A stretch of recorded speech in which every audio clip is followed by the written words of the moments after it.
कई लोग मेरे से पूछते रहते हैं कि आपके according best way of investment क्या है। ये सबके लिए उनकी स्ट्रेटजीज़ के अकॉर्डिंग डिफरेंट हो सकता है, बट जो बेस्ट वे मुझे लगता है वो है कॉफ़ी कैन इन्वेस्टिंग। सो आज हम इसी कॉफ़ी कैन इन्वेस्टिंग के बारे में बात करने वाले हैं कि ये क्या होता है एंड आप इसमें इन्वेस्ट कैसे करके अपनी वेल्थ क्रिएट कर सकते हो।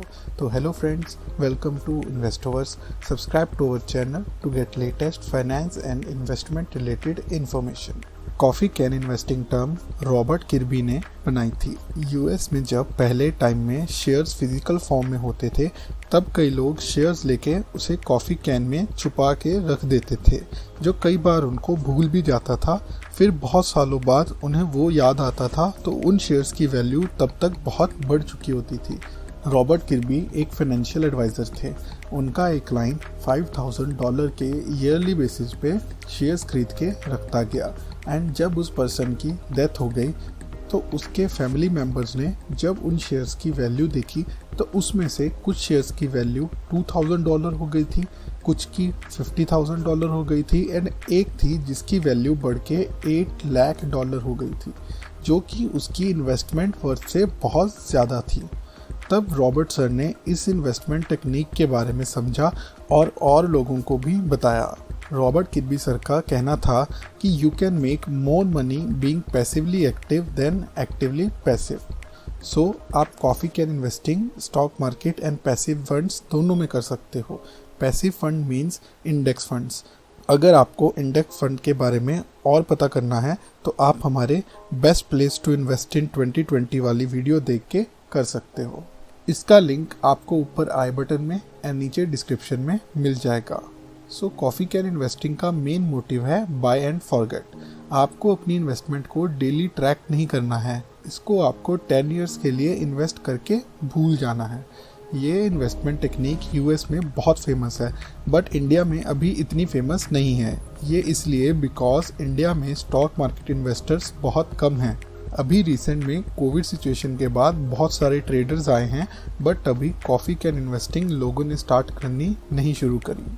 इंडिया के एक बहुत बड़े financial adviser fund manager Saurabh Mukherjea ने एक कॉफ़ी कैन इन्वेस्टिंग पे एक बुक लिखी है, जिसमें उन्होंने इन्वेस्टर्स के लिए जो बिना ज़्यादा वैल्यूएशंस और कैलकुलेशंस किए इन्वेस्टिंग करना चाहते हैं, उनके लिए कॉफ़ी कैन इन्वेस्टिंग बताई गई है।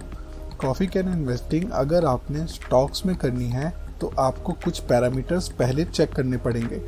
फर्स्ट पैरामीटर है market cap minimum of 100 crore होना चाहिए। इसका एक सिंपल सा रूल है, अगर इससे कम होगा तो आपको उस कंपनी के बारे में ज़्यादा इन्फो नहीं मिल पाएगी। सो आप उसके बारे में ज़्यादा रिसर्च नहीं कर पाओगे लाइक पिछले 10 इयर्स में वो कैसे परफॉर्म कर रहे हैं। सेकंड इज़ 10% एनुअल रिटर्न होनी चाहिए लास्ट 10 इयर्स की मिनिमम। इसका भी एक सिंपल सा फंडा है कि अगर 6 to 7% इंडिया की जीडीपी ग्रोथ रहती है, सो अगर कंट्री की ग्रोथ जितनी है उसके कुछ ज़्यादा ही आपकी कंपनी की होनी चाहिए, तभी आप उसमें बिना टेंशन के लॉन्ग टर्म के लिए इन्वेस्ट कर सकते हो। थर्ड है ROCE। ROCE is return of capital employed.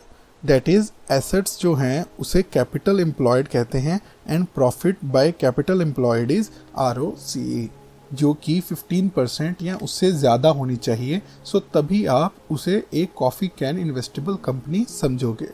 Next है for financial companies like banks. So first चीज़ आपको देखनी है लोन ग्रोथ। उस कंपनी की 10% होनी चाहिए, ये बाकी कंपनीज में नहीं होता एंड फाइनेंशियल कंपनीज को उनकी लोन ग्रोथ से ही वैल्यू करना चाहिए। Second is return on equity, that is profit divided by equity. ये इस कंपनी के अराउंड 15% से ज़्यादा होना चाहिए। इस केसेस में आप ROCE नहीं चेक करोगे, आप coffee can investing past 10 years के रिकॉर्ड देख के मिनिमम नेक्स्ट 10 इयर्स के लिए इन्वेस्ट करो, तभी आपको एक बड़ी वेल्थ एट द लास्ट मिलेगी। अगर आप स्टॉक्स फाइंड करने से बचना चाहते हो तो पैसिव और इंडेक्स फंड्स में डाल के अपने पैसे भूल जाओ। इस कॉफ़ी कैन इन्वेस्टिंग के कई प्रोज हैं। First is no expense ratio. आपको किसी एएमसी पे डिपेंड नहीं होना है, ना ही आपको अपने पैसे पे ज़्यादा एक्सपेंस रेशियो देना पड़ेगा किसी कंपनी को। सेकंड है, आपको इस मेथड से कोई वैल्यू करने की ज़रूरत ही नहीं है एंड आप एक लॉन्ग टर्म के लिए इन्वेस्ट कर रहे हो तो आपका रिस्क भी बहुत मिनिमम हो जाता है। But do research about the stock before investment and don't invest all your money in 1 or 2 stocks. Try to diversify your portfolio. So that's it for today's video. We hope you like it. So please like and comment down below and don't forget to subscribe to Investovers. So have fun, stay safe, stay invested. Bye bye.